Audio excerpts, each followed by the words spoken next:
Um quarto para fazermos o debate e para menos.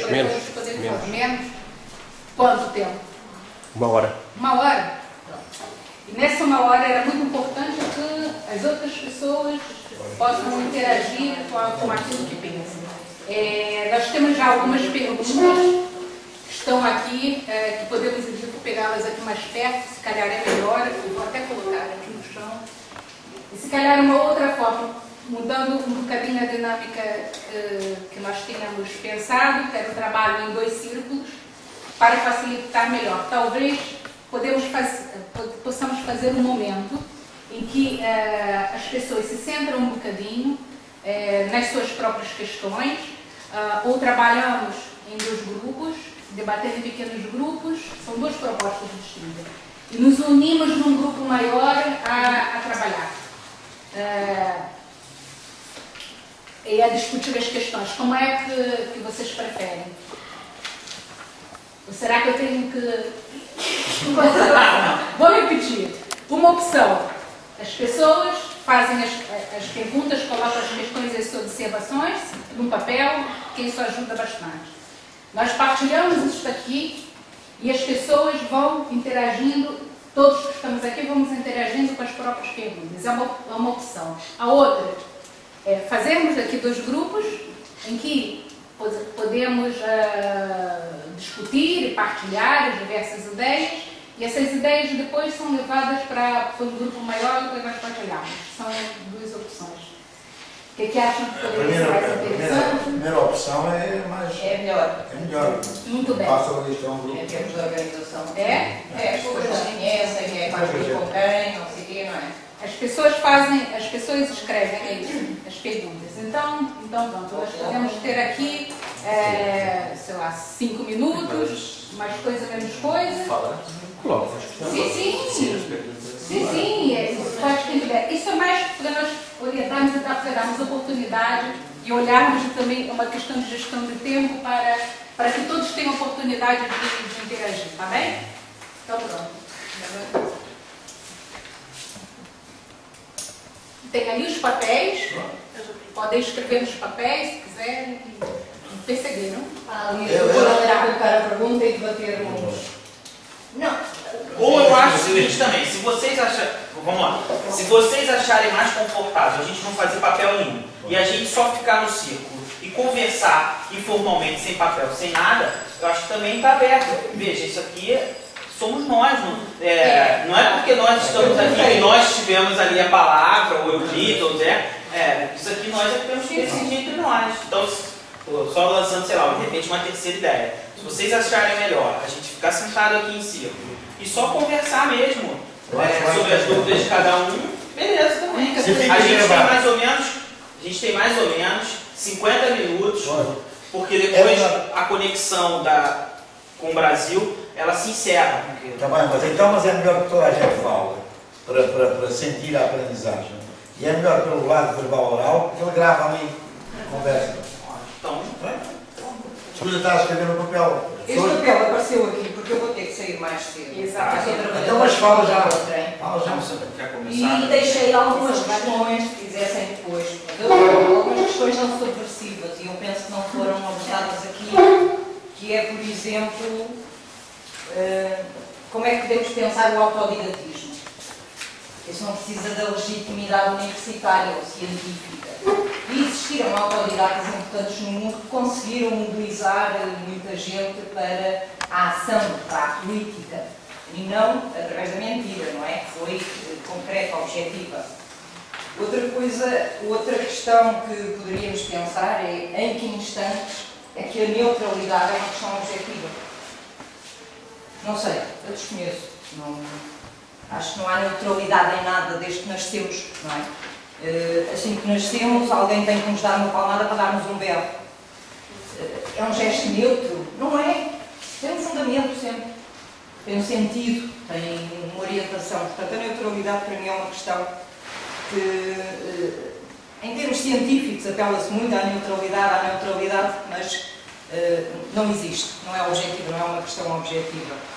Depois há aqui outra questão que eu penso que ninguém abordou, que é qual é a relação que existe entre educação, pedagogia, política e conhecimento. São tudo coisas distintas, mas é tudo a mesma coisa. Ou seja, quando entramos na universidade, pressupõe-se que é um ato voluntário. Se calhar não é? Pressupõe-se que quem está acima nos vai educar. Mas precisamos dessa educação? Pronto. Ou precisamos de um pedagogo que nos oriente, que o raciocínio, o pensamento, e aí a matemática faz falta. Eu penso. O pensamento abstrato ajuda bastante o pensamento crítico. É uma ferramenta importante.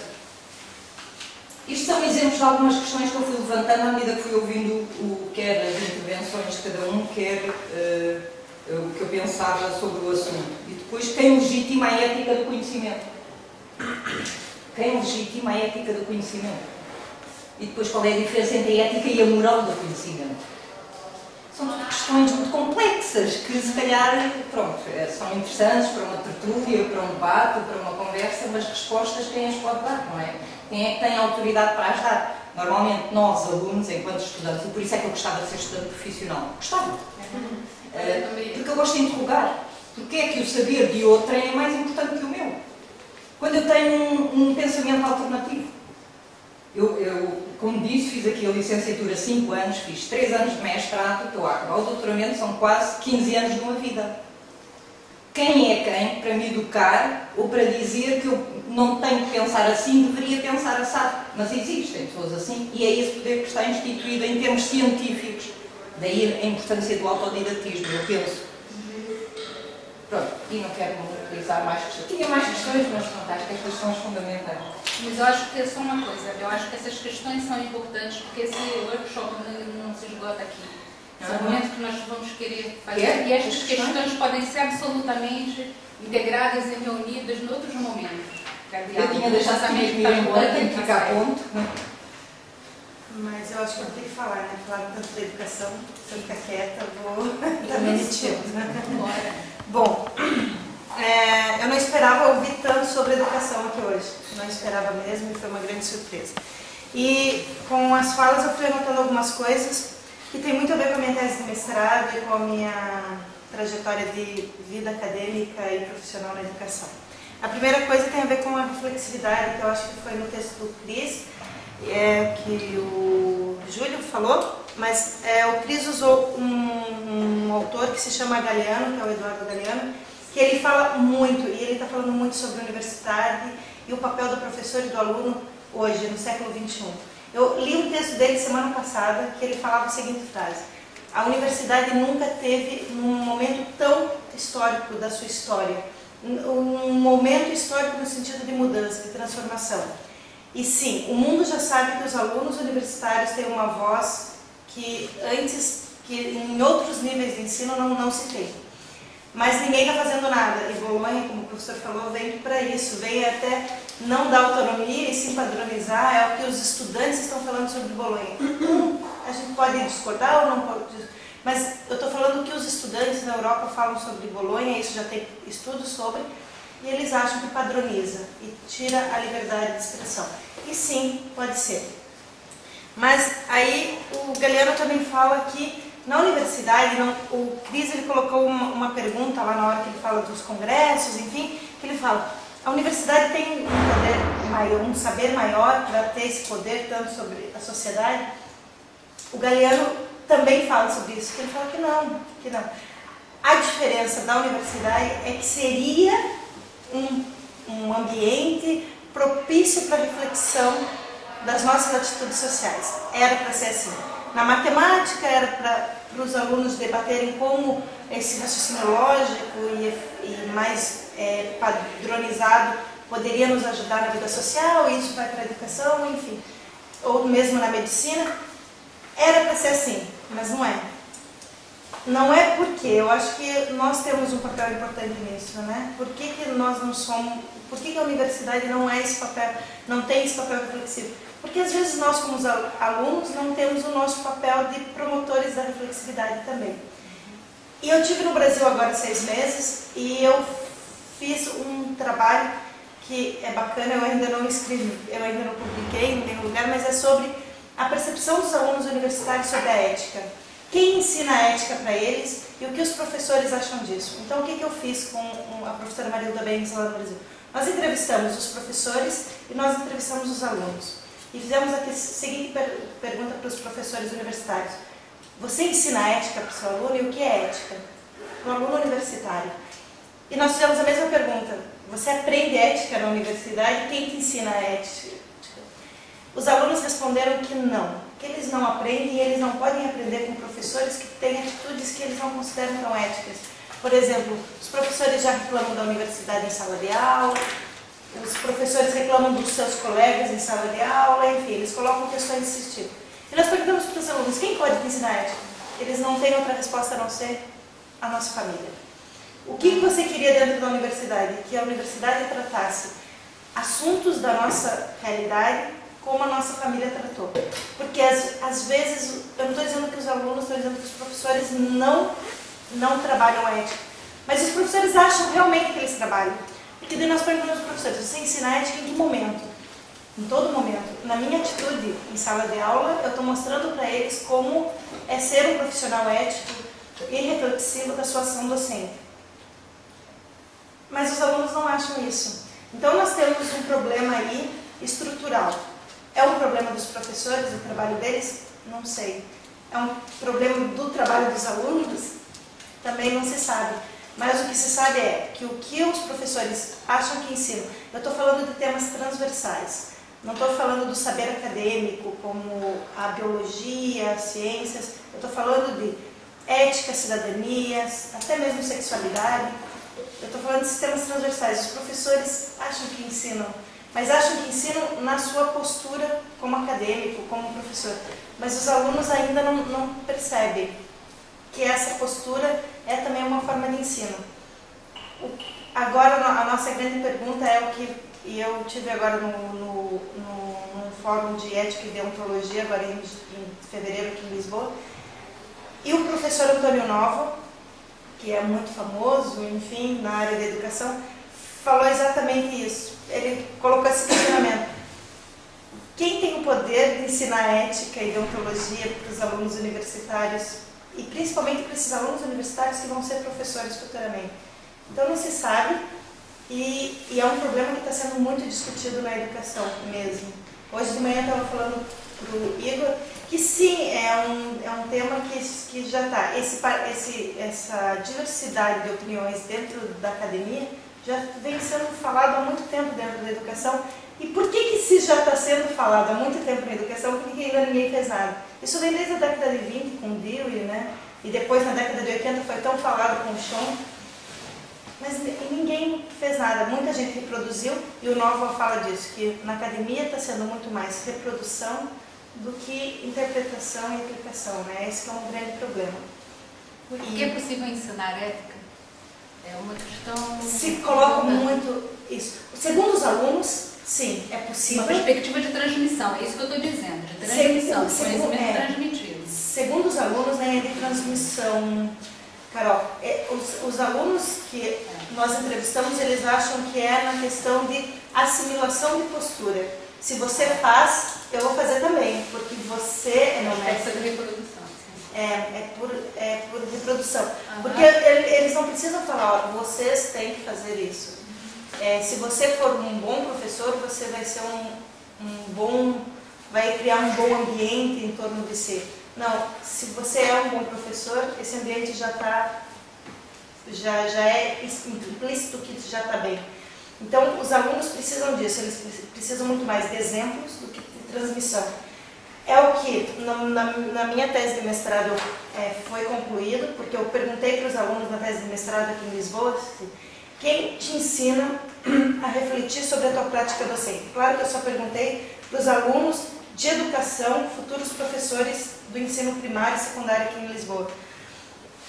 Que você reflete sobre a tua prática, você acha que isso é necessário, pensar sobre a tua ação docente? Eles falaram que sim, mas que ninguém ensina. E o Schoen, e mesmo o Dewey falou que para pensar nessa prática docente, nós precisamos ter um problema, porque ninguém pensa na sua ação profissional.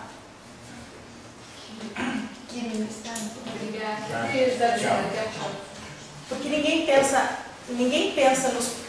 pensa como estar se não tiver um problema. Então as pessoas já estão acostumadas a esperar que surja um problema ou uma intriga entre alunos, ou uma intriga entre aluno e professor para depois resolver. Esse é o grande problema. Por que nós temos que esperar um problema surgir para depois refletir sobre ele? É essa pergunta que eu deixo para os professores e mesmo para os alunos que estão aqui presentes, porque eu acho que é uma questão muito interessante de se falar. Não sei se alguém quer comentar ou se quer colocar no... Eu acho que toda a gente devia falar. Pois é. Exatamente. Que queira, né? Portanto, agora diretamente a ti, ao que estavas a levantar, como aluna mesmo, tenho, na verdade, devo admitir aqui que a minha experiência académica é um pouco, talvez, inusual, porque, na verdade, na licenciatura eu não fui praticamente a aulas nenhuma, estava a trabalhar ao mesmo tempo e acabei por não ter um contacto muito direto com os professores, nem sequer com os meus colegas, o que me deu para perceber, e aqui no mestrado, fiz aqui no ISEC, a turma era muito mais reduzida, é uma turma muito dinâmica.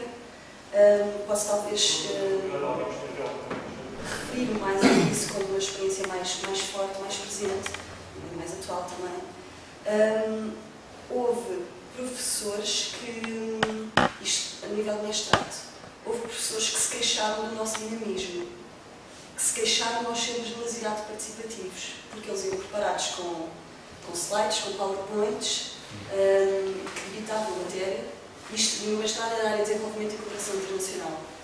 Felizmente, é um curso que eu posso considerar no âmbito até do próprio ISEC, do ensino de economia em Portugal e tendência, aliás, mundial, parece, que é extremamente, que tem uma boa componente crítica à hegemonia do capitalismo. Mas, ainda assim, os próprios professores, na sua atitude letiva,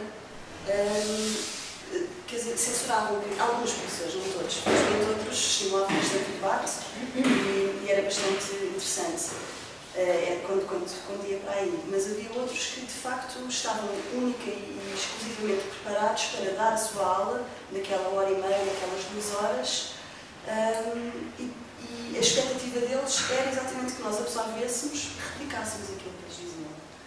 E quando surgia alguma dúvida, nem sequer estavam preparados. E diziam abertamente que isso não tem a ver com isto.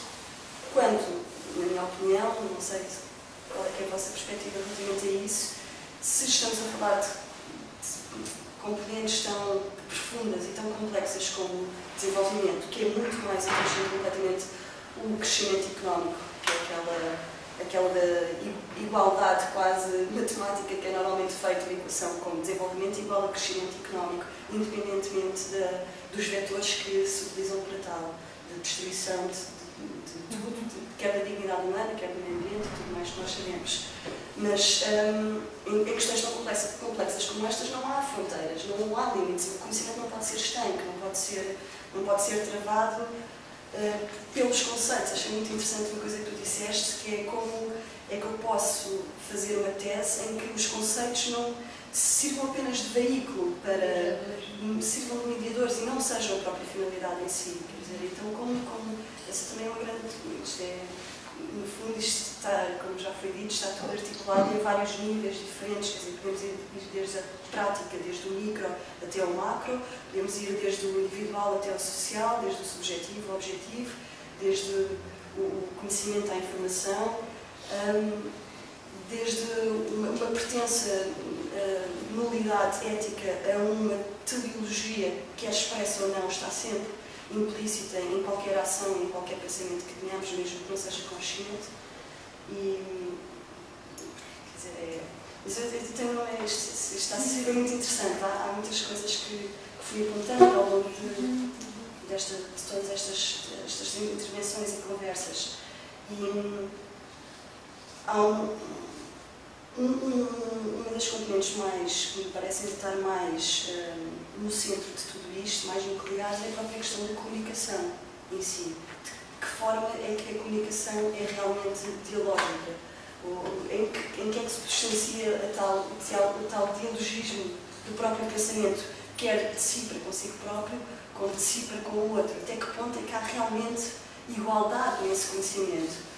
Quer dizer, e isso depois leva-nos para outras questões. Até que ponto é que é efetivamente possível haver uma real democracia, uma democracia direta, em que as pessoas consigam estar perfeitamente em pé de igualdade, construir essa igualdade num ambiente de liberdade total, em que cada um já está previamente condicionado pelos seus próprios valores, pelas suas próprias experiências, pelas suas próprias trajetórias, pelos seus próprios objetivos individuais e ou coletivos. E de que forma é que isso pode ser possível? A minha tese sobre democracia participativa também tem alguma relutância em tratá-la como sendo realmente participativa. Estou a analisar grupos comunitários na Junta de Freguesia de Carnide. São 3 bairros. O bairro do Padre Cruz, que acho que é o maior bairro social da Península Ibérica, tem cerca de 12 mil habitantes. O bairro do Centro Histórico de Carnide e o bairro de Horta Nova, tem um bairro mais pequeno, mais circunscrito, mas também tem uma gênese de bairro social. E é muito interessante constatar que a maioria da população que para ali vai, não pertencente a associações locais, que têm a sua própria agenda, naturalmente, e umas talvez mais democráticas do que outras, mas pronto, estão de certa forma já previamente mais educadas para a cidadania.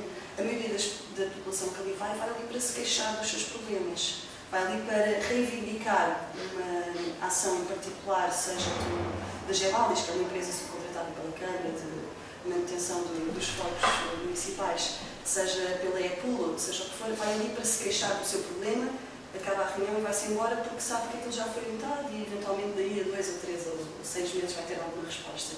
E é uma forma de acelerar o seu processo, de resolver o seu próprio problema. É muito raro observar aquele momento de elevação da comunicação para atingir ou tentar atingir um consenso social, de facto, para tentar elevar o nível da discussão daquele seu problema pessoal para um problema que é coletivo, para uma resolução que é coletiva e, mais ainda, ouso acrescentar, para uma solução que não venha de cima, mas que venha de dentro e do lado.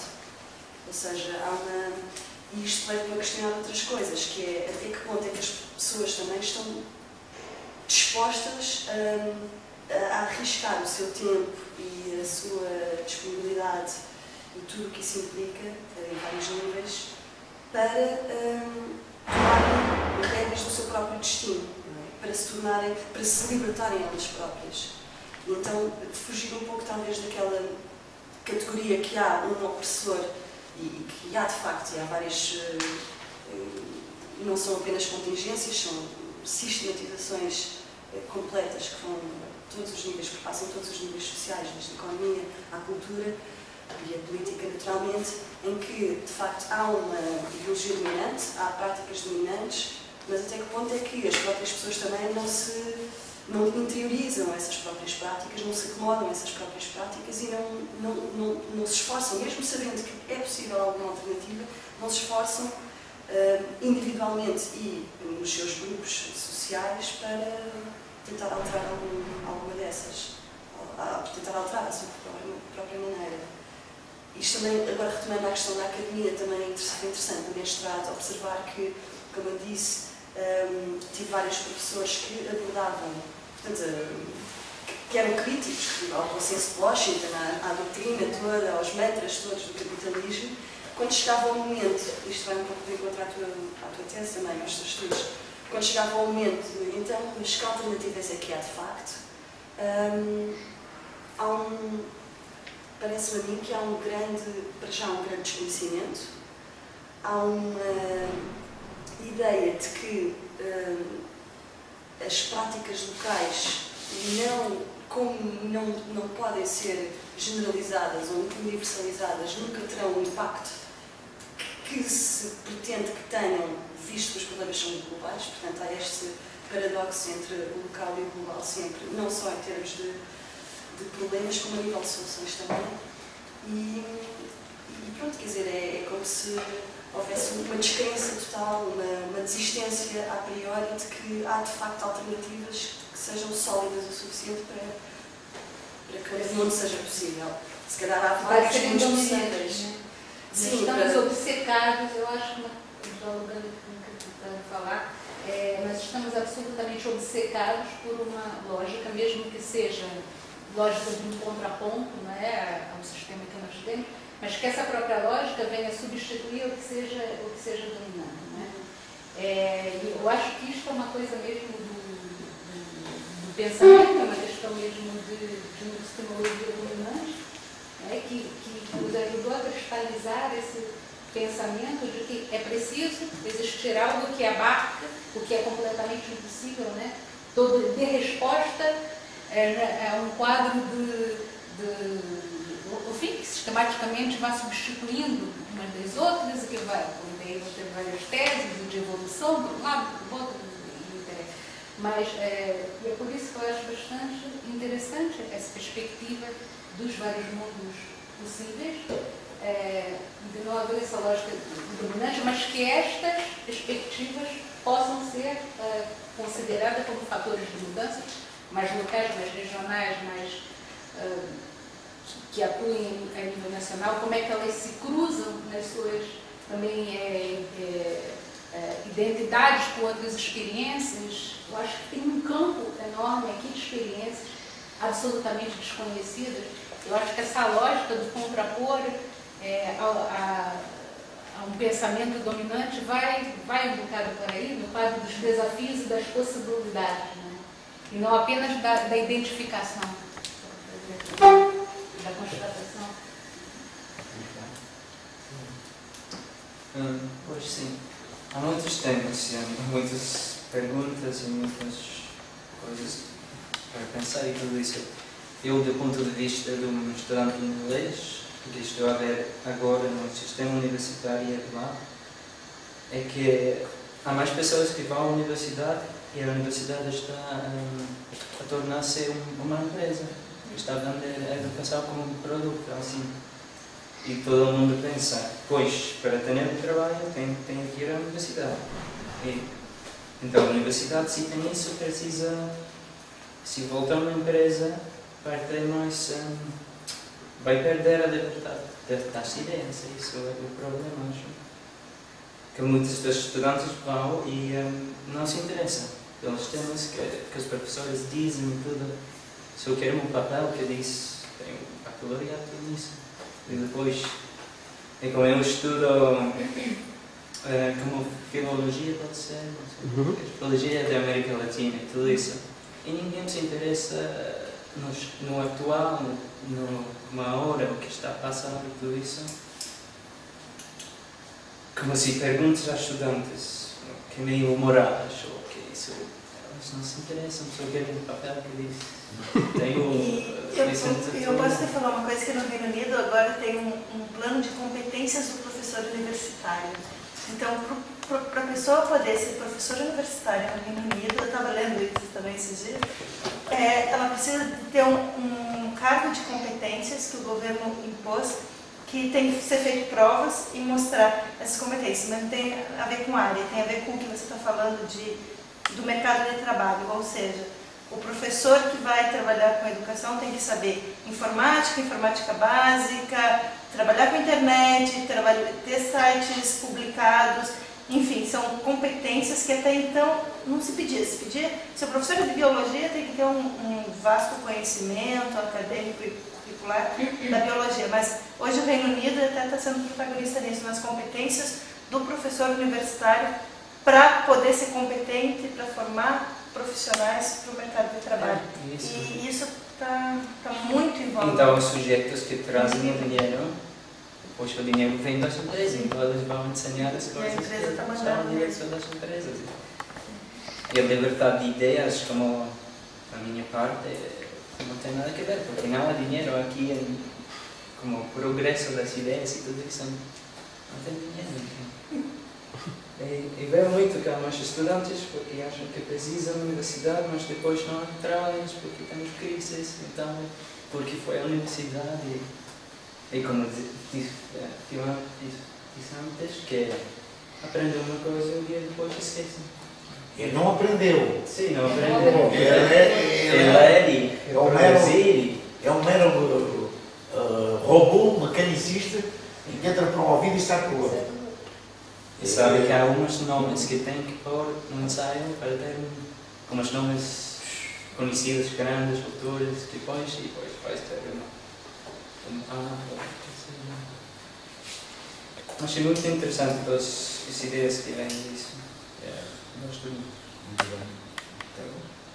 Não falaste. Que isso toda a gente tem que falar. Pai, queria saber o nome. Ela chegou já casada, não se apresentou, não falou nada. É verdade. Não é desculpa, mas eu cheguei atrasada porque eu estou escrevendo um texto, um artigo para uma revista que já tem quase 2 anos, 1 ano e meio, que a revista bate e volta, sabe? E esse artigo, ele já foi uns 6 artigos. Bom, e isso tem muito a ver com o que a gente está conversando aqui hoje, né? Eu tenho pensado bastante, assim, sobre... eu estou fazendo doutorado, deixa eu me apresentar. Meu nome é Soraya, estou fazendo doutorado na Universidade Federal de Santa Catarina, no programa de pós-graduação em Educação Física. Eu sou formada em Educação Física e também em Filosofia, sendo que Filosofia faltou hoje uns 5 cadeiras e eu não terminei. Bom, e aqui eu estou com o professor Zé Maria, fazendo estágio de doutorado. Doutorado de sanduíche. É o que no Brasil se chama. O Lulinha não deixou mais vir as famílias com o cão e o gato. Aí manda só... Durante 5 anos, assim, agora que só manda um estágio de 5 meses, tá bom. Bom, e aí eu tenho pensado bastante sobre essa coisa do... o que a gente é e o que a gente representa. O que a gente é no mundo privado e o que a gente representa no mundo público. Eu sou professora de ética também, em pós-graduação. E por acaso eu sempre dei aula de ética num programa de pós-graduação de professores. Ou seja, os alunos que eram meus alunos eram professores. Então era um programa bem específico, não é, por exemplo, ética de trabalho para MBA, não é isso, é para professores. Bom, isso tem me inquietado bastante. Desde que eu entrei na filosofia bem depois do mestrado. Eu estava no fim do mestrado e resolvi entrar na filosofia. E aí eu estudei, teve uma linha que eu estudei que eu fiquei inquieta bastante com aquilo, que é o ceticismo. E o cético, o maior problema do cético é perguntar como é que eu vivo sendo cético. Porque se você for cético, realmente você não vive. Porque você não vai poder tomar nenhuma posição, porque aquela posição você mesmo vai ter que colocar em dúvida o tempo todo. Bom, a partir disso, eu comecei a questionar tudo também na minha vida, assim, como é a minha postura como professora, como escritora, como pesquisadora. Eu vim de uma orientação mais marxista, ortodoxa, no meu mestrado. Hoje em dia eu estou numa linha mais no fenomenologia. E eu fico pensando assim, bom, eu quero escrever algo que seja crítico, mas é bem do que o Cris falou, assim. Mas eu sei que, por mais que o que eu estou escrevendo seja crítica, eu sei que essa crítica vai ser um determinado nível absorvida pela estrutura científica. Isso é uma coisa. E aí o que eu faço? Eu não escrevo, então, porque se eu escrevo nesses padrões, e eu quero que seja publicado nesses padrões, e a gente tem que publicar, porque se a gente é um professor universitário, a gente tem que ter produção, etc, a gente tem que publicar, a gente sabe que isso vai ser absorvido. A outra coisa, e aí entra isso, puxa outra coisa, que é a postura. Então, se eu escrevo algo crítico, na minha vida eu tenho que ter uma postura. A minha postura é de então não colocar uma submissão a artigos em periódicos de classe A, como tem lá no Brasil, A1, A2, A3, B1. Porque eu sei que se eu submeter a esse tipo de lógica, eu vou ter que estar formatando meu pensamento dessa determinada forma, e isso também vai ser absorvido, como o Euclides falou. Ele se reestrutura e absorve a nossa ideia. E aquilo se transforma na normalidade. Quando eu li Hannah Arendt, há uns anos atrás, de novo, a questão humana, é questão humana o nome do livro? Condição humana. E ela coloca bem a coisa ela separa assim, o mundo privado do mundo público. Aquilo me confortou um pouco, porque assim, eu acho um tanto quanto difícil eu escolher ser professora universitária, ter uma condição crítica. A condição crítica requer uma mudança mesmo de paradigma. Eu sei que essa estrutura agora não está para mudar, porque ela está conectada com toda uma outra estrutura socioeconômica muito maior. E isso, ela está aqui representando isso também. E como é que eu fico nisso? Então eu cruzo os braços, saio e vou fazer outra coisa? Penso que não, porque eu acredito numa educação ainda aqui dentro, que provoca pequenas mudanças. Ainda assim, sabendo que essas pequenas mudanças podem se tornar normalizadoras. E o que me conforta na Arendt é saber que assim, tá, eu tenho esse comportamento aqui, eu sei que esse comportamento é um pouco esquizofrênico. Por quê? Porque eu estou sendo uma coisa, eu penso que eu estou provocando mudança, mas na realidade eu estou na normalidade. Só que existe algo que é pulsante, assim, algo que está no meu privado, no meu subjetivo, que é a busca pelas mudanças, e é algo que eu estou representando o público, que eu estou na normalidade do público. Eu penso que a gente está o tempo todo entre um e outro. Também isso na educação física é uma questão bem pesada, assim. Quando eu lembro na época que eu estava na graduação, a gente ainda discutia muito assim, por que um professor de educação física é gordinho? Tem barriga e, né, depois de muitos anos ele fica gordinho. Ele não tem nem que dar exemplo. Gordão. Olha, eu acho que esse assunto não é um assunto. E assim, muita gente acha que... Aí são discussões de alunos de graduação, mas que depois se transformam em textos, né? Mas é bem isso que a gente está discutindo. Até que ponto, por exemplo, um cadeirante pode dar aula de basquete, uma pessoa que é em cadeira de rodas? Porque é o que ele faz e o que ele diz para fazer, que é o que a gente está tentando discutir aqui.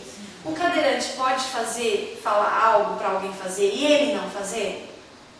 Penso que pode, em determinado momento pode. E aí é contraditório? É contraditório, mas qual é o problema da contradição?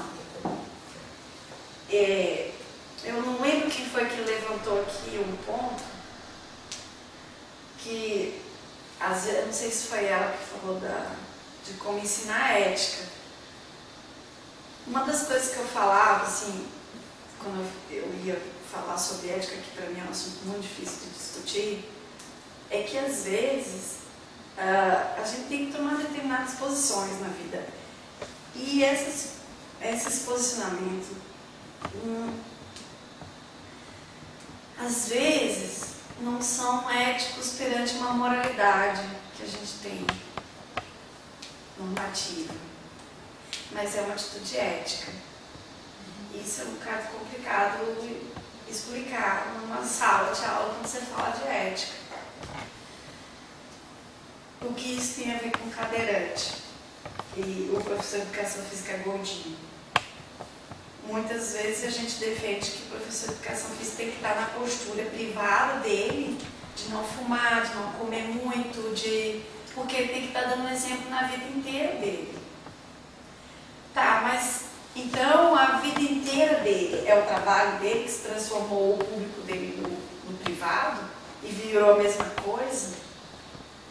Será que é possível a gente ter o tempo todo essa subjetividade de desejos latentes mesmo, subalternos a desejos públicos, coletivos? É uma questão que Talvez fosse discutido isso desde o início da formação, né? Porque como o aluno de educação física entra esperando que o professor seja, como que eles chamam? O representante Sim, do corpo. Aqui eles têm aqui em Portugal tem uma palavra muito bonita para isso, que não é malhado, Sarado. Eles não falam sarado, eles chamam uma palavra mais bonitinha para isso. Enfim, como o aluno de educação física espera esse professor sarado, como nós falamos, o aluno de educação espera que o professor de educação nunca brigue, nunca grite, seja sempre didaticamente correto, que tenha uma letra bonita, que tenha uma boa oralidade. Isso ele espera. E talvez o aluno de direito... Espera, o Júlio está que está quase a terminar. Ele tem quase Já terminou a conexão, ele está acompanhando pelo Skype agora. Tá bom. E talvez o aluno de direito, eu conversei com os alunos de direito esses dias, e eles falaram que eles esperam um professor que não tenha processos, que não tem... Então, para mim, está muito claro que o aluno do ensino superior entra esperando uma postura do professor e ele quer copiar aquilo. Então, será que não é um debate que deve ser feito desde o início da formação inicial desse futuro profissional? Porque, assim, ele não entra numa questão mais de colaboratividade do que de expectativa. A minha preocupação como educadora é expectativa, tanto do professor quanto do aluno, desse aluno universitário que a gente está falando. E se você for perguntar para um aluno do secundário ou para um aluno de ensino médio ou de secundário, como eles chamam aqui, que vai querer fazer educação física, ele já espera que o professor de educação física na faculdade seja aquele deus grego, ele tem essa visão. E o aluno que pretende no secundário fazer direito, ele já pretende. Eu já perguntei para vários alunos do secundário, como você acha que é a faculdade? Eu acho que é um lugar lindo, maravilhoso. Eu estou me preparando, eu tenho que falar inglês, eu tenho que saber trabalhar na informática, porque na faculdade os professores exigem que a gente trabalhe com o computador, porque na faculdade se exige falar inglês, e aqui ainda eles colocam o inglês e o francês, porque na faculdade o professor exige. Então, é meio aquilo que do filho pequeno que idolatra o pai, às vezes o aluno também idolatra muito o professor. E como que o professor trabalha com isso? A gente tem que cuidar disso, eu acho que em todas as áreas, níveis de ensino, para que a nossa sociedade, isso tem consequências na sociedade. Para mim isso está muito claro. Muito claro. Professor, o que estava dizendo, eu acho que o professor é um referente para o estudante, sobretudo quando é mais novo. Quando tu chegas na universidade, tens muito idealizado o que está lá dentro, então o professor é um referente para ti, não tanto uma ídolo, mas sim que é um referente, sem dúvida.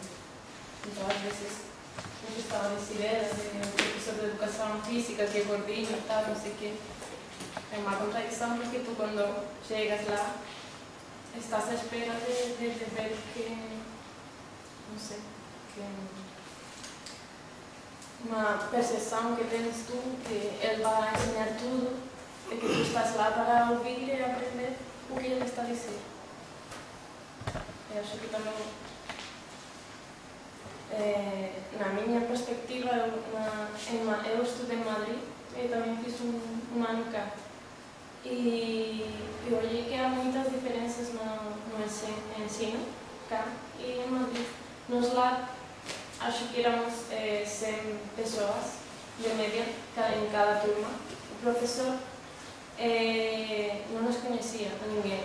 Somos um número, não somos uma pessoa que tem capacidade para aprender, para criticar, para ter um pensamento crítico, sino que para eles somos números, não nos conhecem.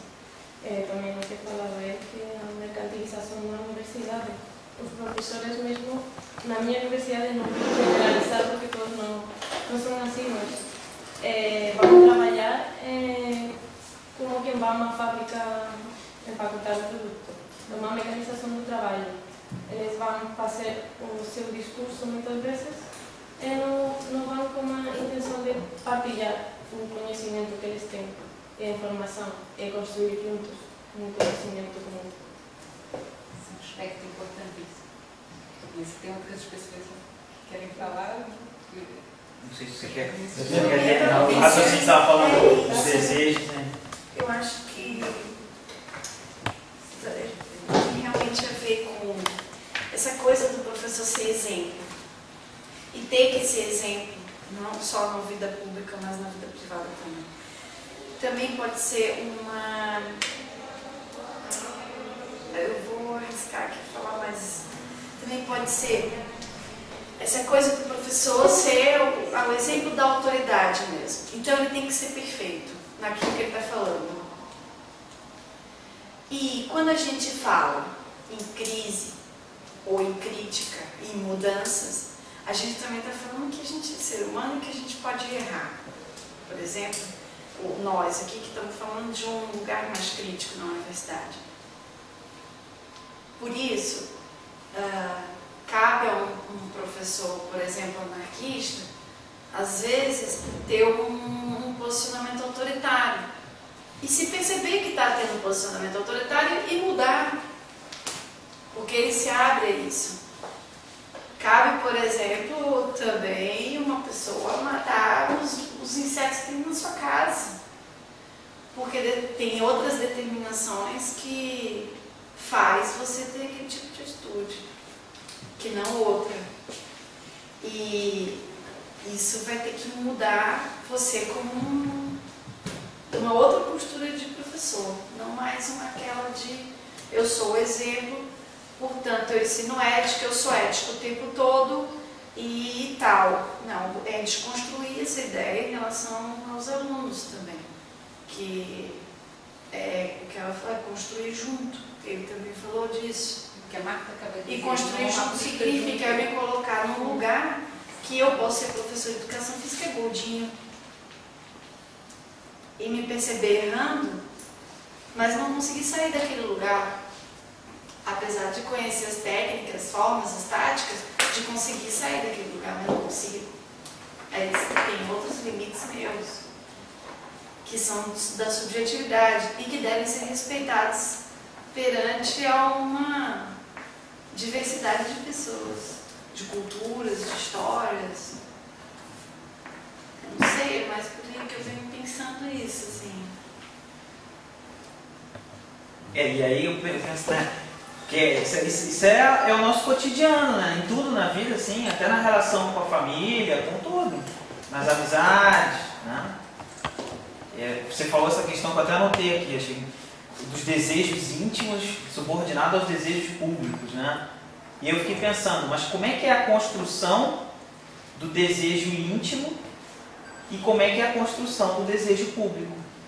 E como é que a pessoa passa a construir ou a transformar e, enfim, reconstruir o seu desejo íntimo a partir daquele referencial público? Como é que ela vai desconstruindo os desejos dela e reconstruindo em outras bases? Isso é complicado, né? E principalmente com essa questão da mercantilização. Tipo, e aí você se apropria de um determinado tema ou de um determinado, né? Como por exemplo a ética. Então você acha um tema legal e aí você vai ensinar ética. Estou falando de você, Daí você vai ensinar ética porque você acha um tema legal, mas claro, então, você não tem aquela. Não existe essa obrigação de você ter que a todo momento, tal, não sei o quê. Mas, não sei, acaba que a gente vê muito também esse oposto, né? Tipo, de você se apropriar daquele tema por algum modismo, porque aquilo vai te dar algum prazer, né? A Sueli Roni, que trabalhou com Guattari, ela fala muito da cafetinagem, né? Que ela chama de cafetinagem, que é as pessoas acharem aquele, eu acho isso interessante, né? Porque, tipo, você se apropria daquele tema, que é uma moda, porque é legal, porque vai te dar prestígio, porque vai te dar fama, porque afinal de contas nós somos doutores, ou vamos ser, enfim, vamos para congresso, vamos viajar, vamos ficar em hotéis bons, vamos ter dinheiro, etc e tal, e nós ficamos tão seduzidos com isso, que aí se desconecta de tudo.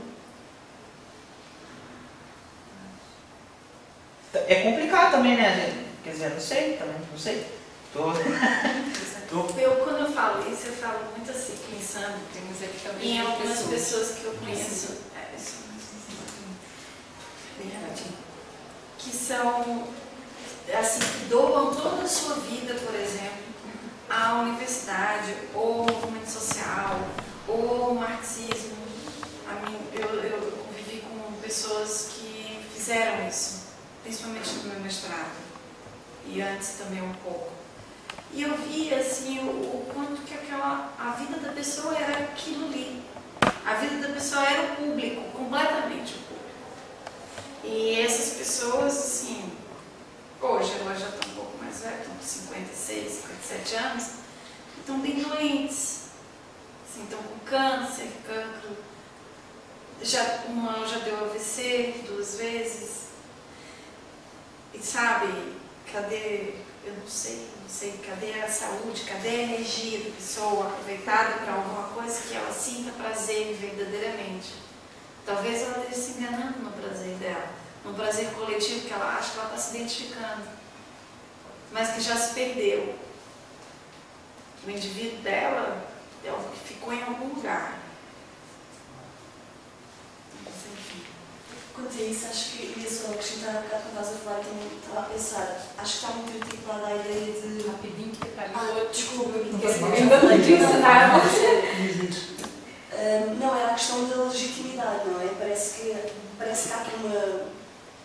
E também nas expectativas que os alunos têm, quando antes de entrarem na universidade, e mesmo se calhar durante todo o seu percurso, a maioria deles acaba por continuar com essa perspectiva de subordinação ao professor, porque, teoricamente, o professor é fonte de legitimidade, por algum motivo, que não cabe aqui questionar, e muitas vezes nem sequer temos informação para o questionar, mas já é pressuposto que percorreu toda uma carreira, foi avaliado pelos seus pares, por várias comissões e por alguma razão foi nomeada. Muitas das vezes até uma razão política, também tem a ver com o mérito próprio, muitas das vezes acaba por serem circunstâncias que fogem completamente ao mérito académico, à tal difícil questão do mérito científico e de discernir o que é válido realmente. Mas essa questão da legitimidade, que está de certa forma articulada com a coerência também e com a ética, isto é a minha opinião pessoal mesmo, mas acho que de certa forma nós tendemos a pensar o ser humano, e eu avalio isto desta forma porque eu própria, apesar de verificar a minha unidade, uma determinada unidade ao longo do tempo, uma determinada coerência, talvez ceticamente, admito que a mudança é permanente, quer dizer, o processo de construção é contínuo, não há aquilo que eu fui no passado não é aquilo que eu necessariamente serei no futuro, independentemente de algum determinismo que possa haver nas circunstâncias passadas me condicionarem às minhas escolhas presentes e futuras. De certa forma, isso escolho preservar para mim manter minimamente sã algum arbítrio, algum livre-arbítrio nisto. E essa questão que estavas agora a colocar, da pessoa, se calhar chegar aos 56 ou 57 anos e olhar para trás e estar com mazelas por causa das escolhas que fez, acho que a única opção é mesmo, pode até se arrepender, mas existe uma questão tão do foro íntimo, tão da maneira como cada um escolhe viver. A aprendizagem é permanente e acho que deve ser mesmo assim, quer dizer, é como cada um. Não, pode haver algum arrependimento, mas acho que o maior arrependimento é não se fazer aquilo que se achava que se devia fazer na altura. Só dizer aqui alguns conceitos sobre alguns temas que eu penso. Quanto à economia solidária, penso que isto não existe nada. Falam em economia solidária, mas nem aqui, nem em lado nenhum, nem no mundo existe economia solidária. Mas não é a economia do consumo, e uma economia consumista e que nem sequer existe a economia solidária. Quanto à ética, eu acho que a ética nem propriamente os advogados, nem os filósofos, nem os psicólogos, nem ninguém falam de ética, mas não praticam nada de ética, porque até os advogados, os juízes, tudo isto é um país de corruptos e é tudo uma corrupção completa, como é que pode falar de ética? As pessoas podem aprender e acho bem que aprendem e com os pais e com a família em casa. Agora, até com os professores, penso que não aprendem muita ética e com alguns podem aprender, com a maioria não aprendem. E depois a questão da ética também se prende com a corrupção, porque de facto não praticam nada ética nem em Portugal, nem nos países da Europa, nem no mundo. Cada vez a ética é menos relevante e menos efetuada, porque devia haver ética, moral, as pessoas serem boas, tratarem da pobreza, ajudarem-se uns aos outros, e é tudo uma falsidade. Portanto, andam-se todos a matar uns aos outros e aos tiros e a fugirem e são presos e soltos e portanto, isto é tudo uma falsidade. Depois também há aqui uma outra parte que é quanto à políticas. A política também, os donos da política que aparecem na TV e os donos do conhecimento e do poder absoluto da verdade, ninguém é dono do poder e absoluto da verdade. Portanto, tudo o que podem dizer a gente acredita só se quiser, temos as nossas próprias ideias e ninguém pode ser dono do conhecimento absoluto. Temos que respeitar, pelo menos ouvir todas as pessoas e podemos estar ou não de acordo, mas ninguém tem um poder absoluto. Ninguém, nem sejam os padres, seja quem for, nem o Presidente da República, nem o Primeiro-Ministro, nem ninguém nos Estados, nem no mundo. Depois, algumas formas de conhecimento,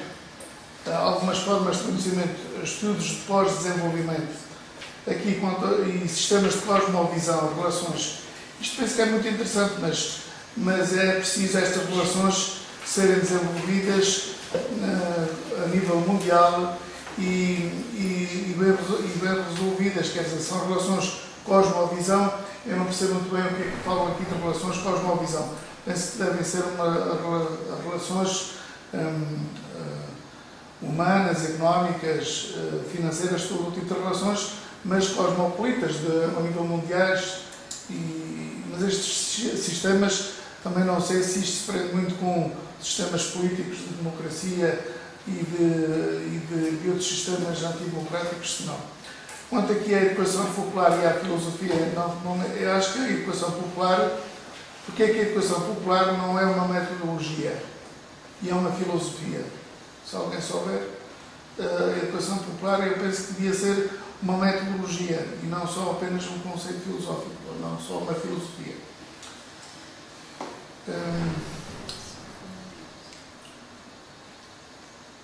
Quanto à filosofia da libertação, as pessoas libertarem-se do quê? Dos medos, da perseguição. O que é essa filosofia de libertação? O conhecimento é biológico da interculturalidade, correntes teóricas pensadas, paradigmas. O que é que significa? Qual é o objetivo ou a finalidade das pessoas se libertarem? Libertarem de tudo o que há de mal, dos regimes, do poder, de caminhar com um sistema sem Estado. O que é esta filosofia de libertação? Já agora é capaz de depois dizer alguma coisa sobre isto. Se quer falar?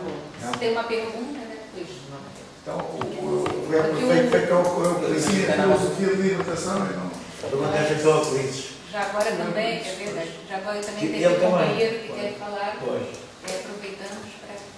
Não tem nada a ver com isto. Sim. Portanto, a minha intervenção é mais a nível de educação, de facto é a área que me interessa mais. E portanto é sobre ela que eu vou falar. Quanto ao que se falou há bocado sobre a necessidade de haver uma reflexão sobre o conhecimento e não apenas, portanto, a cópia, não é? Eu acho que isso não é única e exclusivamente a culpa, portanto, dos agentes que intervêm na ação. Aliás, eu acho que a culpa é mais do sistema. Por exemplo, a nível dos alunos, o facto deles refletirem cada vez mais sobre as matérias que são lecionadas, eu acho que tem muito a ver com o Bolonha. Eu acho que o Bolonha veio um bocadinho... aquilo teoricamente, a ideia era engraçada, mas depois passar-se para a prática do Bolonha, eu acho que se veio estagnar certas coisas e veio-se pôr uma carga tão pesada, porque esta transição foi feita basicamente em muitas cadeiras, foi menos tempo e o mesmo programa. Por exemplo, há não sei quantas cadeiras que eram anuais, passaram a semestrais, o mesmo programa. E, portanto, os professores dizem, como é suposto os alunos estudarem em casa, portanto serem autodidatas, lá está, portanto, dão um bocadinho na aula e o resto é para eles estudarem em casa. Ora, se, imaginando que um professor dá em 50 minutos um capítulo, imaginando 50 páginas, e, portanto, imaginando que o aluno tem, 5 horas portanto, 5 aulas por dia, digam-me lá, em que horas é que o aluno consegue estudar esta matéria toda? Mas eles não estudam nada em casa. Nem todos. Mas a questão... Mas a questão aqui é que há uma sobrecarga tão grande a nível de programas e etc. que de facto os alunos deixaram de ter tempo a refletir. Eu não digo que todos os alunos estudam, mas eu pelo menos pertenço, digamos, eu estou no primeiro lugar de economia. E de facto eu sinto há muitas cadeiras. Estás com 18? Estou com média 17. Entraste aqui? Não, entrei aqui com média 16 qualquer coisa, agora estou com 17. E eu sinto muitas vezes que há cadeiras que eu faço que aquilo até é interessante, eu gosto, mas dada a extensão do programa é impossível estudar aquilo como deve ser. E de facto o que se faz é estudar aquilo e colar aquilo com saliva, como se costuma dizer, chegar ao exame, despachar e depois acabou-se, nunca mais falamos disto na vida. Um aluno diz-lhe assim, olha, e então a época de curso é a coisa mais parva que eu já vi, porque quer dizer, um aluno diz-lhe, olha, tem que saber estas 500 páginas para o exame. E, por exemplo, na época de curso é um exame cada dia. E agora, como é que um aluno tem 2.500 páginas na cabeça? Não é? Mais espaço para reflexão, não é? Portanto, para ir para além das 2.500 páginas. Portanto, eu acho que isso tem um bocadinho também a ver o sistema, também acaba por influenciar, e de que maneira, não é? Quanto aos professores, por exemplo, a questão da falta de ética e isso, eu acho que também vem um bocadinho por parte do sistema. O sistema, ao fazer aquela pressão sobre os professores em que têm que publicar e têm que investigar e não sei o quê, acabou por também passar ao sistema do vale tudo. Portanto, eles têm que publicar e então eu não tenho tempo para tudo. É assim, eles são professores. Se um professor fizer o seu papel de pedagogo, quer dizer, preparar as aulas, portanto, exercícios, etc. E, portanto, e se ainda quiser ir além disso e, portanto, misturar a atualidade, muitos professores o que é que fazem? Estão 20 anos a dar a mesma cadeira e é 20 anos a mesma cassete. Claro, o que é aquilo? Não é? Porquê? Para não terem, digamos, sobrecarga no seu horário de estarem ainda a preparar aulas novas, não é? Portanto, assim, utilizamos que já estão preparados. Mas pronto, se um professor tiver cuidado de preparar as aulas, mais arranjar portanto, componentes dinâmicas da aula, com a atualidade e etc., vai despender tempo, certamente. Ora, se ele despende esse tempo, é menos tempo que tem para investigar. Se tem menos tempo para investigar, acaba por... tem que arranjar, digamos, uma maneira de recuperar aquele tempo. E, portanto, de facto, o que muitos professores utilizam, de facto, são os alunos. Portanto, ou seja, uma aula e tal, depois utilizam os alunos para, digamos, poupar tempo na investigação. Quantas vezes não se ouve? E eu agora, por exemplo, não é preciso ouvir ninguém, porque eu agora estou em investigação, posso dar um exemplo. Portanto, nós, como iniciados na investigação, temos um projeto. Mas, como é óbvio, o nosso orientador também tem os seus projetos, fora do nosso, não é? E, portanto, o que é que nós normalmente fazemos? Fazemos o nosso e o deles. Ou seja, nós temos que fazer o nosso em casa. E no tempo que devíamos estar a fazer o nosso, estamos a ajudar o professor a fazer aquele trabalho que ninguém quer. Por exemplo, analisar questionários, distribuir questionários, o que é que o professor não se vai dar Portanto, não se vai rebaixar esse ponto, digamos, não é? Então, o Rui tem que fazer a sua investigação, é mais a dele. Quer dizer, e acontece. Aliás, não é preciso ir mais longe, o meu irmão agora foi a uma conferência e, portanto, um dos colegas, portanto, que apresentou outro paper, portanto, estava a dar as conclusões, não sei o quê, depois dizia, isto falta aqui testar aqui uma coisa, mas isto também, qualquer aluno de mestrado, a gente mete o gajo a fazer isto e ele faz. Quer dizer, portanto, ou seja, portanto, nem sequer há vergonha, portanto, é uma coisa já assumida e já tomada como normal, utilizar os alunos, digamos, como escravos, não é? Dos professores. E, portanto, mas isso vem por pressão do sistema, porque se o sistema não os obrigasse, de facto, a ter aquele nível de publicações, eles não tinham, digamos, essa necessidade, não é? De estar ali, agora tenho que publicar, não sei o que.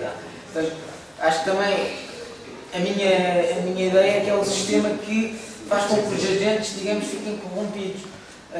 Depois, sobre outra questão, sobre a televisão, portanto, quem vai falar à televisão, isso de facto, a mim, principalmente, mete-me bastante impressão, porque economia é um ramo que toda a gente tem mania de perceber de economia. Vem um fulano da ordem dos médicos falar de economia, vem o Marcelo que é de direito falar de economia, toda a gente fala de economia. E isto também é um bocadinho culpa dos economistas, porque os economistas têm a mania de simplificar as coisas, e então as pessoas pensam que isto é uma ciência que toda a gente sabe, que é senso comum, e portanto toda a gente vai falar e dizer os maiores disparados sobre a economia para a televisão. Sobretudo os professores do ISEC. Também. E depois, o que é que acontece? É que não existe a responsabilidade de quem vai falar para a televisão, nem das próprias estações de televisão, em garantir que o conteúdo é verdadeiro e depois pessoas não informadas tomam aquilo como verdadeiro. Isto acontece em todo lado, não é só na televisão. Jornais, etc., mesmo jornais económicos, quantas vezes não têm erros. E quem lê aquilo, estes são economistas, isto devem saber o que é que fala. E, portanto, há essa falta de, digamos, responsabilidade de quem publica esse tipo de coisas, em saber que não é só a sua opinião, mas é a opinião dele mais não sei quantas mil pessoas que vão ler e que vão, digamos, copiar aquela opinião. Não é? E, portanto, isso acontece. Principalmente, a televisão faz muita pressão para os comentadores não chegarem às conclusões que eles querem, mas às conclusões que são mediáticas e polémicas e, portanto, acabam ainda por pressionar pessoas que não percebem muito daquilo ainda a dizerem coisas mais disparadas. Por exemplo, no outro dia estava a ver o Marcelo na televisão a falar sobre Marcelo Rebelo de Sousa, que é um professor muito conhecido e que ganha milhões, e como outros ganham milhões a nível de comentador. Essa gente é profissional, ganham mais na televisão, ganham no professor. E, portanto, metem, de facto, mas qual é, portanto, ele dá aulas de direito, portanto, não tem nada a ver com a economia, mas como ele tem nome, ora está, tem nome, pode vir falar do que quiser, que as pessoas acreditem. E mesmo professores, por exemplo, agora por estar a falar do José, no outro dia vi no plano inclinado, o professor... Não, tem outro. Que é um grande matemático, mas eu sei que... Ou seja, ele é matemático. Mas vai falar de economia às vezes, que manda com cada disparate, que aquilo até arrepia. Mas é presidente atual do Estado do Estado. Sim. Mas pronto, mas ou seja, eu queria realçar era o quê? Era de facto que a sociedade e, portanto, quem mais os órgãos de poder dão nome às pessoas e depois, de facto, não existe um controle sobre o que essas pessoas dizem. E, portanto, como elas têm conhecimento de alguma área e ganham aquela fama e, portanto, utilizam essa fama para dizer tudo o que lhes apetece e, portanto, não há nenhum... Mas isso aí são os estudantes que não se revoltam e os próprios professores auxiliares. Isso quero dizer. Eu entrei em parafuso na educação por causa disso. Aqui, numa reunião de 23 de fevereiro de 2020. Eles foram buscar mimeticamente o Conselho Científico e de uma maneira completamente não construtiva, foram buscar a avaliação de desempenho agora dos professores, que vai ser terrível sobre eles. Vocês vão ter no papel um inquérito a pedagógica, vão começar a criticar. E eles são... Já começou? Não vai começar, ainda não fizeram aqui. E copiaram mimeticamente aquilo que o técnico fez. E o conceito científico aqui não fez nada. E eu senti mal. É uma das vertentes, são várias. E precisa saber, a competição vai ser tão grande, a concorrência vai ser tão grande, justamente pelos papers, os artigos que eu referi, a nível mundial. Realmente eles andam aulas, o professor que prepara as aulas, o comentário, como deve ser, não tem tempo para isso. E portanto obrigam a fazer as aulas X de semana e, claro, os que publicam, toda semana e mandam para as aulas, eu mando a coisa e acabou. Quer dizer, chegam lá, vomitam os conceitos e não têm os alunos e companhia. Os outros têm mais. Mas esses podem ir para a rua.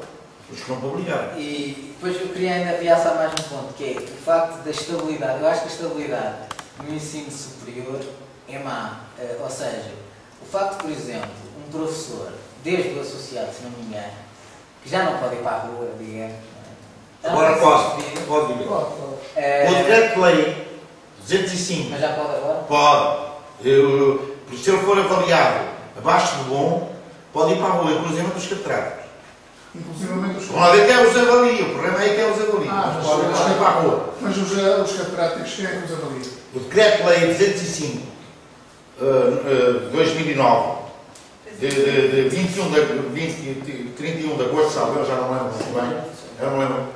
Eu, como estava no Conselho Científico, estava sempre a ver essa coisa. Há uma mudança radical. Os júris são, a maioria, por exemplo, para o concurso, são exteriores e podem ser internacionais. Tem que estar publicitado durante um mês, em página, toda a gente tem que ter acesso a isso.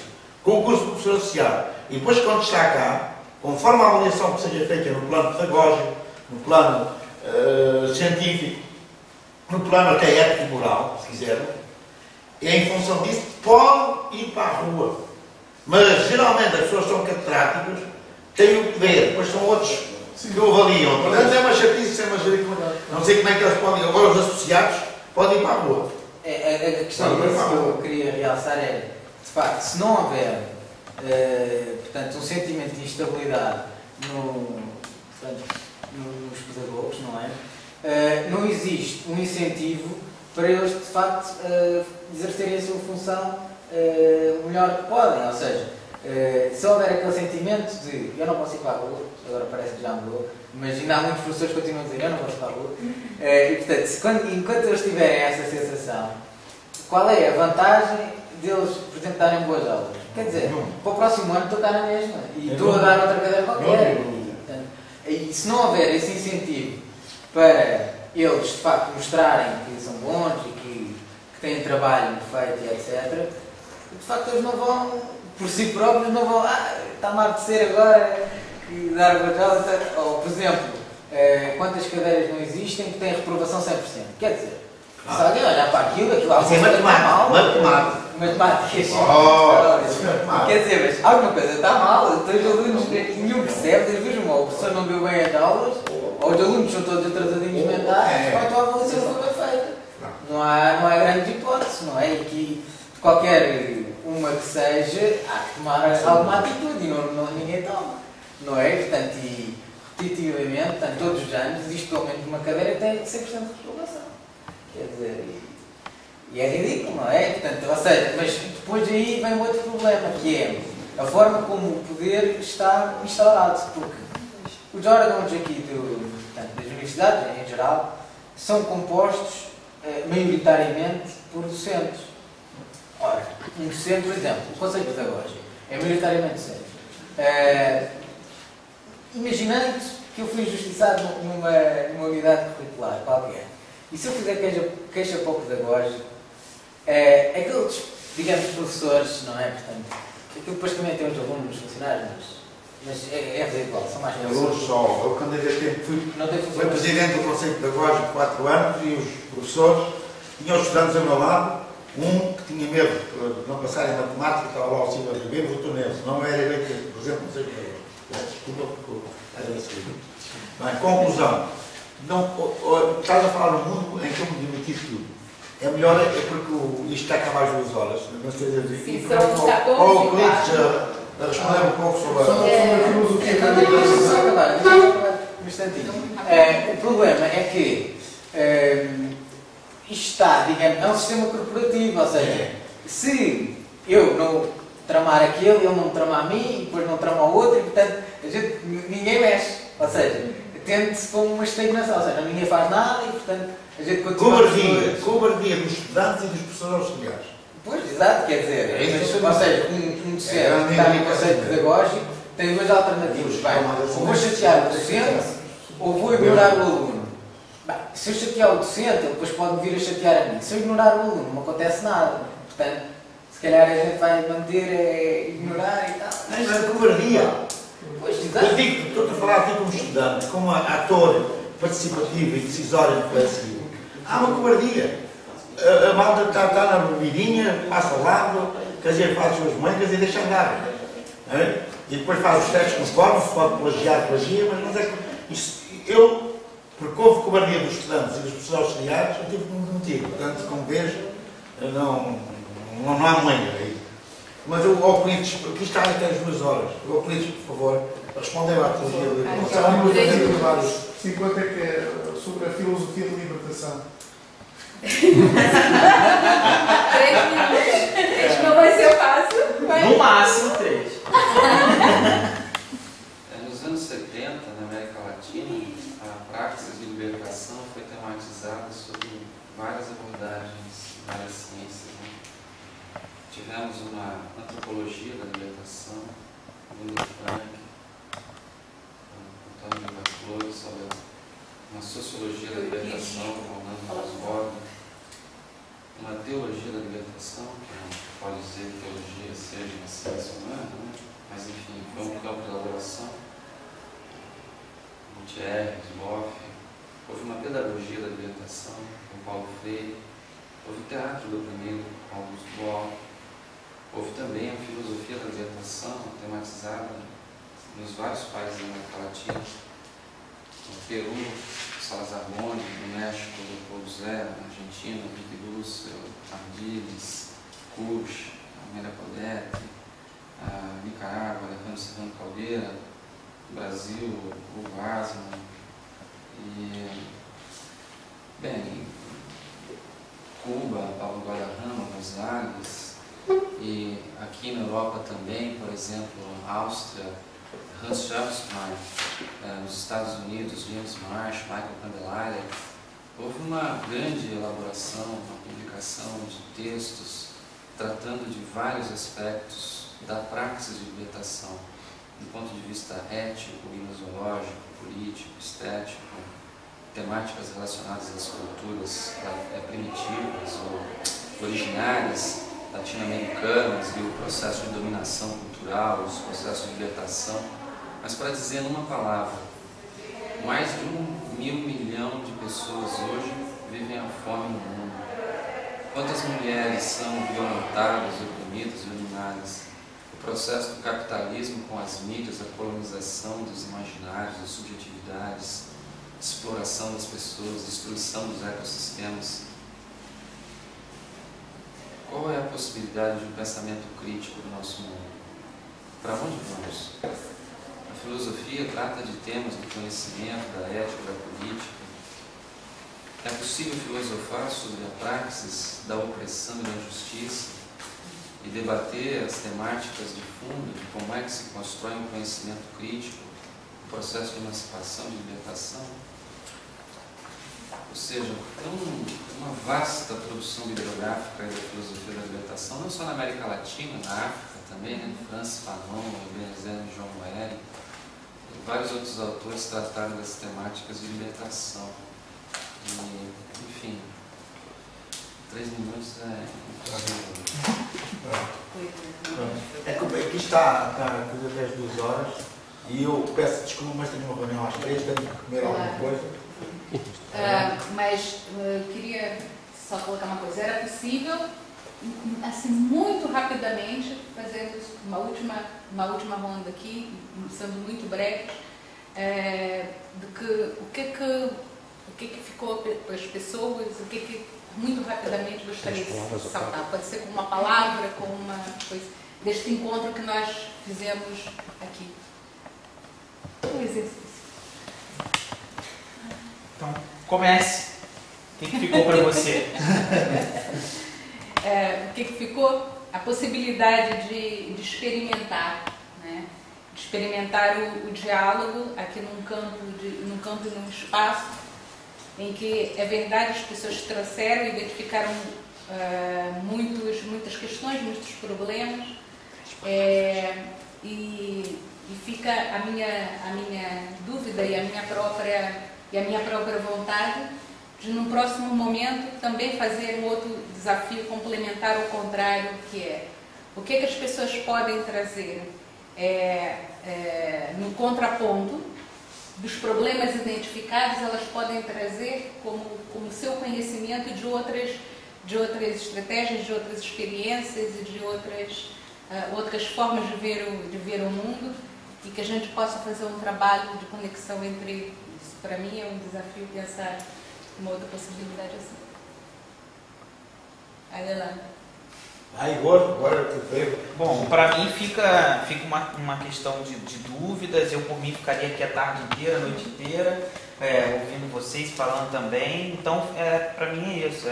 Espero que a gente consiga dar uma continuação a isso, que a gente possa conversar mais sobre isso.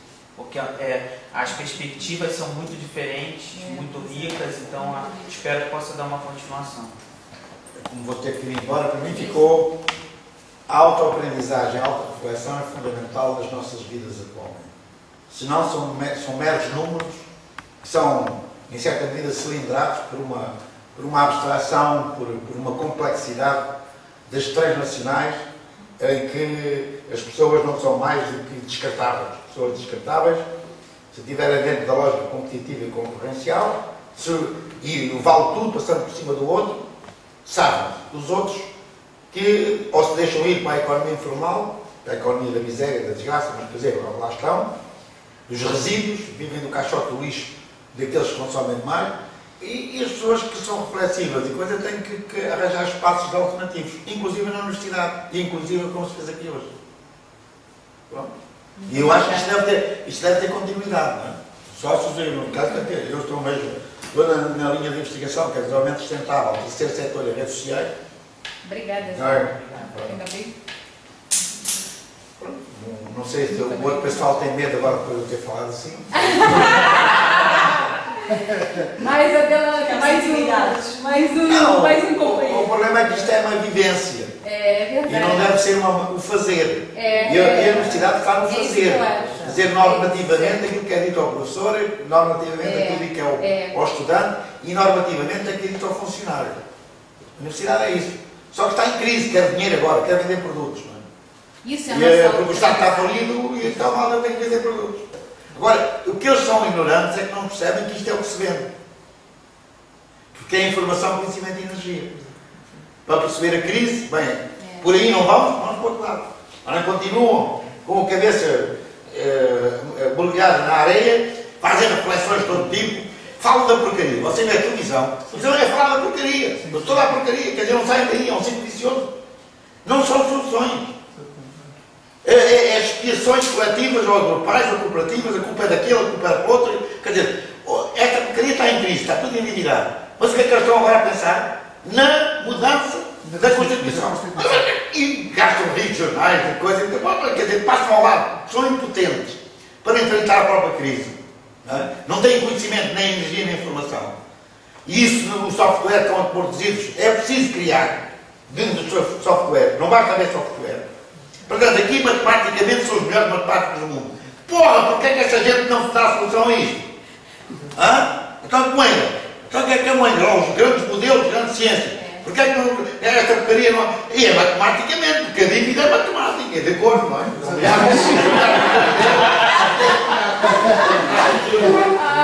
Não, o problema é que a gente vive num mundo onde a informação e o conhecimento, e sobretudo a informação e o conhecimento é que se vende. Energia vende-se, mas os coitados, a energia é o que os mendigos e os cientes estão aí na rua, quer dizer, morrendo, quer dizer, na China. Quando falam do milagre do crescimento económico da China, onde, com o genocídio das mulheres, vai que o pai não consciência. No entanto, as transnacionais vivem lá. Mas a realidade é que está em Mas a realidade, mas ainda existe gente que acha que os Estado Socialista é o que existe na China. E esta gente aqui quem quer a China. Agora, já agora a sua previsão futura a curto prazo. Eu escrevi uma coisa, eu escrevi uma coisa que já não vou escrever mais, porque não vou me repetir, da impossibilidade de superar a atual crise do capitalismo. Foi publicado pela Gulbenkian lá no próximo futuro. Está lá em inglês, português e coisa. Foi respostas à crise. Eu escrevi isso. Portanto, é o mesmo. Ou o capitalismo desconstrói tudo o que fez até agora, despolui, dá trabalho às pessoas, emprego nos rios, nos mares, na floresta, destrói a maior parte das cidades, cimento erguido, e reconstitui as montanhas, os rios e os mares, no sentido do equilíbrio, ou então arrumem as botas, continuem aí na guerra, continuem a tentar ganhar o mundo. Eu acho que enquanto perdurar o capitalismo, a espécie humana pode desaparecer do planeta Terra. Porque assim não vai lá nenhum. Não vai lá nenhum, assim é mais do mesmo. Aquilo que se passa atualmente numa potência que domina o mundo, que é os Estados Unidos da América, aquilo que se passa da BP naquele mar é a demonstração inequívoca da ignorância que a técnica e a ciência têm do que é o mar. Ignorância generalizada. E não conseguem resolver o problema. Gastam milhões e despedem milhões de pessoas e jornais falam disso, os comentadores falam disso. Vivem disso. Portanto, é uma malta que vive da própria miséria, da própria desgraça. As profissões são sustentadas pela própria miséria e desgraça da maior parte da população mundial. Desculpe que esta civilização, que nem experimentar sabe, no meu entendimento. Nem experimentar sabe. Os porcos transformam os porcos em coisas. Esses experimentam, mas é o gás metano. Quer dizer, que a camada do ozono, quer dizer, desenvolve-se. Já faz mais, os porcos e as vacas já poluem mais que a própria poluição industrial dos automóveis e das caminhonetas. Bem, conclusão. E o pessoal, cientificamente, quer arranjar antídotos para isso. E não consegue. Então, mas em termos de engenharia, o Brasil é avançado nisto. A engenharia do mar, eles estão muito avançados, porque eles conseguem, quer dizer, eu liguei-me com a malta da Rede Soberana da Pesca, que era a engenharia do mar, que era a engenharia. Mas aquilo que aconteceu com os ingleses e americanos, a nível de conhecerem o fundo do mar, é uma transformação que há uma ignorância terrível. Não houve uma capacidade protetiva. Porquê? Porque, segundo disse um tipo, eles não fizeram reparar lá uma coisa, porque isso tinha custos, não repararam, acabaram lá com uma plataforma, quer dizer, que era importante, uma técnica que era importante para a exploração do petróleo, então o que pediu. No entanto, o petróleo está a destruir tudo. Estava lá na América Latina, na Argentina, que é uma tragédia. A água potável que havia lá em certas regiões, eu falo na terra, porque o Brasil explora sobretudo no mar, não é? Mas isto era a exploração na terra. Conclusão, no continente, conclusão, a maior parte da água potável vai matar os animais e por aí fora, quer dizer, sobretudo na parte fora da Argentina. Não conseguem sobreviver porque a água mistura-se com o próprio petróleo, com a própria exploração. Bem, e aquilo que se passa na Nigéria, os desgraçados miseráveis que tentam roubar petróleo, depois morrem todos queimados. Isto é uma tragédia. Agora, eu sofri tanto e terei depressão por causa disto. Tudo, não é? Agora o que é que eu faço? Adapto-me às pessoas, à normalidade delas, como elas querem, e depois quando estou com os amigos e com as amigas, faço isto que está aqui a fazer hoje. É isto que me interessa. Não dou mais aula. Eu recuso-me a dar aula. E por isso, mas não dou mais aula. Ou é a aprendizagem assim, ou então vou dar aula. Não contem comigo. Quando vai a uma conferência, não sei, conferência, obrigam-me a falar sozinho também, eu falo sozinho. Mas de outra maneira estou-me marimando. Não dá. Dá para viver coisas como esta. Agora mudar o mundo, não. Não. Quer dizer, a gente tem que mudar primeiro nós. E depois, nas sucessivas realizações da nossa vida, em diferentes ambientes, em diferentes contextos, quer dizer, fazer o mesmo. Se não consegue, cala-se. Ou sai.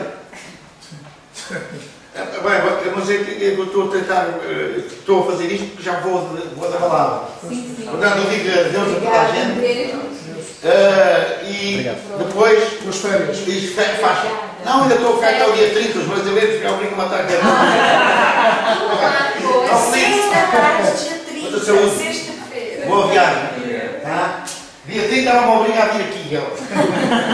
Temos aqui depois os livros de Euclides para quem quiser dar uma Passa olhada bem. e ver. Tchau.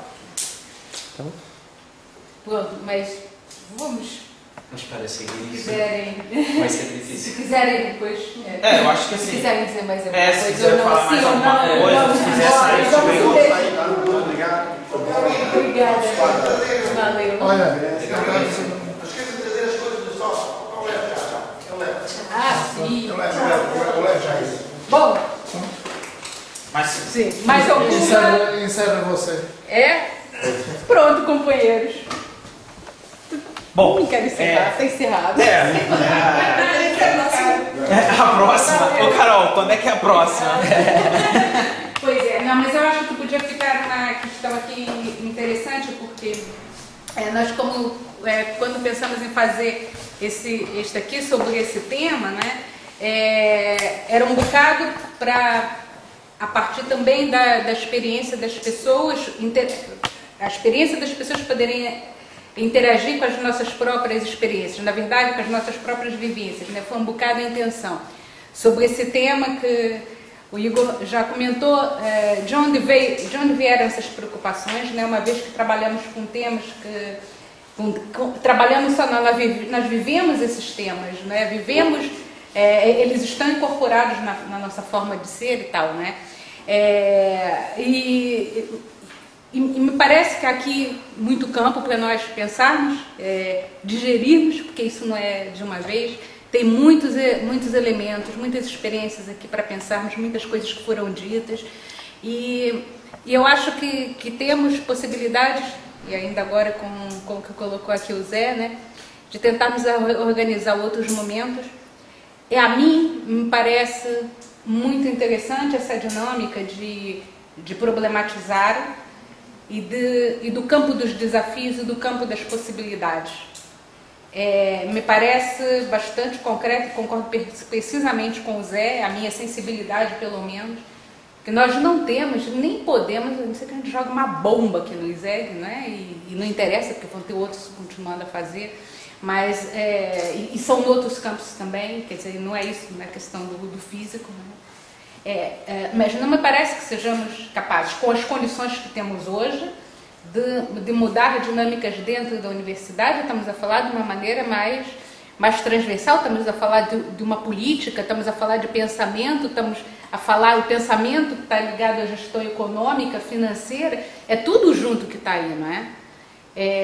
Perspectiva social, para que isso serve, né? Como é que eu encaro a educação, isso está tudo aqui presente, materializado aqui.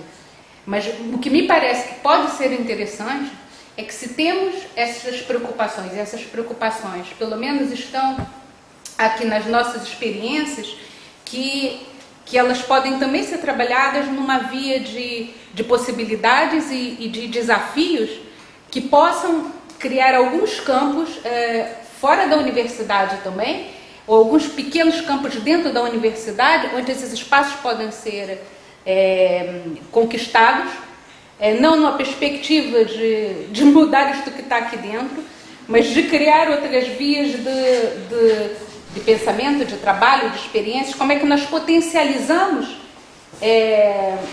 alternativas face aos desejos, as necessidades, as expectativas de outras pessoas que estão interessadas em construir algo que é diferente disso. Me parece, pelo menos, do que fica é por aqui, né? E de nós tentarmos um bocado, com algum esforço, talvez temos que pensar como é que vamos trabalhar essa sistematização disto, né? Tornar isso mais partilhável e mais também para as pessoas ficarem, daí os e-mails, né? Eu acho que essa lista de e-mails que passou, acho que é interessante porque assim,